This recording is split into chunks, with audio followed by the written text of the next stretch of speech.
Hello friends, welcome back to my YouTube channel. तो आज हम डिस्कस करने वाले हैं कि आपने जो भी इनकम टैक्स रिटर्न फाइल किया है एंड उसमें अगर आपका कोई रिफंड बन रहा है तो रिफंड कितने टाइम में आपके बैंक अकाउंट में क्रेडिट हो जाएगा। तो यहाँ पे रिफंड तभी आपके बैंक अकाउंट में क्रेडिट हो सकता है जब आपका इनकम टैक्स रिटर्न है वो प्रोसेस हो जाए।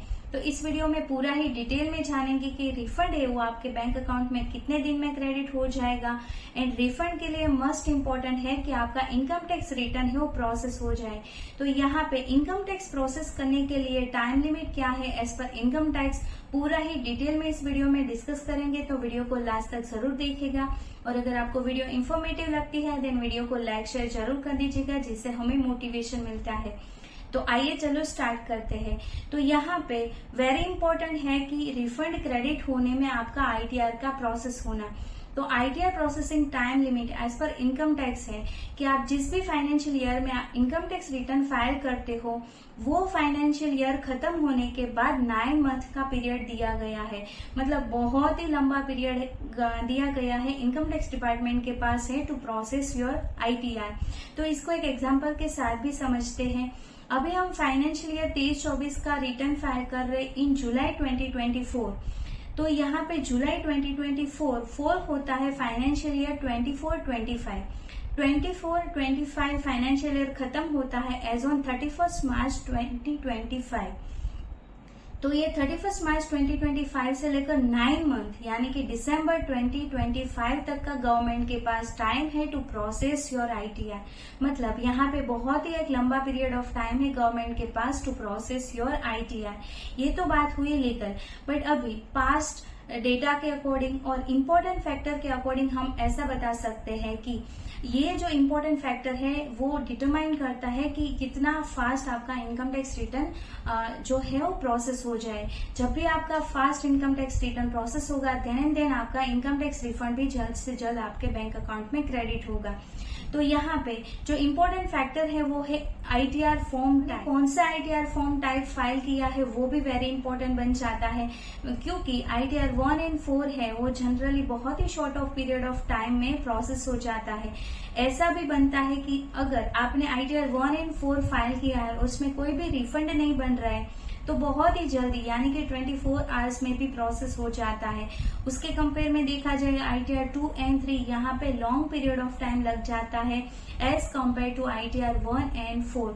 तो यहाँ पे depending on nature of complexity यहाँ पे पूरा ही आईटीआर प्रोसेसिंग टाइम लगता है और यहाँ पे आईटीआर फॉर्म टाइप एक इम्पोर्टेंट फैक्टर बन जाता है। सेकेंड जो इम्पोर्टेंट फैक्टर है वो है income type and refund amount. यहाँ पे जितना बड़ा रिफंड अमाउंट है जनरली ऐसा देखा गया है कि उनको थोड़ा सा प्रोसेस होने में टाइम लगता है एंड वो आपके बैंक अकाउंट में भी क्रेडिट होने में टाइम लग जाता है। एंड थर्ड वन देखा जाए तो AIS 26 as and with your ITR. मतलब आपने जो भी इनकम टैक्स रिटर्न फाइल किया है और आपको तो वही लग रहा है कि आपने जो भी इनकम टैक्स रिटर्न फाइल किया है वो एक्यूरेट है, बट यहाँ पे मिसमैच है विद AIS एंड 26 एज के डिटेल के साथ। तो यहाँ पे आईटीआर प्रोसेसिंग में टाइम लग जाता है और यहाँ पे बहुत ही चांसेस बढ़ जाता है कि आपको कोई डिफेक्टिव रिटर्न का नोटिस आए और या कोई और नोटिस आए। तो यहाँ पे प्रोसेस स्टार्ट होने से पहले ही आपको कोई नोटिस सेंड कर दिया तो फर्स्ट ऑफ ऑल तो आपको उनका आंसर सबमिट करना पड़ेगा एंड देन आपका वो रिटर्न प्रोसेस होगा, देन आपका रिफंड जो भी है वो आपके बैंक अकाउंट में क्रेडिट होगा। तो यहाँ पे ये भी एक इम्पोर्टेंट फैक्टर बन जाता है कि आप जो भी इनकम टैक्स रिटर्न फाइल करो वो विद एक्यूरेट इन्फॉर्मेशन के साथ, मतलब AIS 26 एज को कंसिडर करने के साथ, आपका जो भी एक्चुअल डेटा है उनको कंसिडर करने के साथ आपको आपका ITR income tax return file करना है। तो यहाँ पे ये जो पास्ट डेटा है उसके अकॉर्डिंग ऐसा ही देखा जाएगा कि ये पूरे ही जो इम्पोर्टेंट फैक्टर है वो डिटरमाइन करता है कि आपका आईटीआर कब तक प्रोसेस हो जाएगा। तो यहाँ पे सभी का क्वेश्चन एक ही रहता है कि हमारा रिफंड कब तक आएगा। तो यहाँ पे जनरल कंक्लूजन एक ही माना जाएगा कि जितना जल्दी आपका आईटीआर प्रोसेस होगा देन आपका इनकम टैक्स रिफंड आपके बैंक अकाउंट में क्रेडिट हो जाएगा। बट आपको मेक श्योर करना है कि आपका बैंक अकाउंट वैलिडेशन हो टू क्लेम रिफंड। तो ये भी एक इम्पोर्टेंट फैक्टर बन जाता है।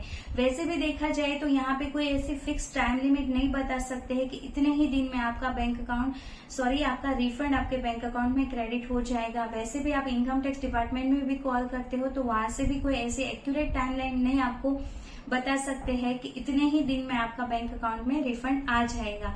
बट ये जनरल है, इम्पोर्टेंट जो फैक्टर है वो कंसिडर करने के साथ ऐसा ही कह सकते हैं, जितना आपका एक्यूरेट इनकम टैक्स रिटर्न जितना ही जल्दी आपका आईटीआर प्रोसेस हो जाता है, देन वो रिफंड भी आपके बैंक अकाउंट में जल्द से जल्द क्रेडिट हो जाता है। तो ये थी पूरी ही इनकम टैक्स के हिसाब से timeline to process your ITR process. जब भी जितना जल्दी हो जाएगा उतना ही जल्दी आपके बैंक अकाउंट में रिफंड आ जाएगा। आई होप आपको पूरा ही समझ में आया है।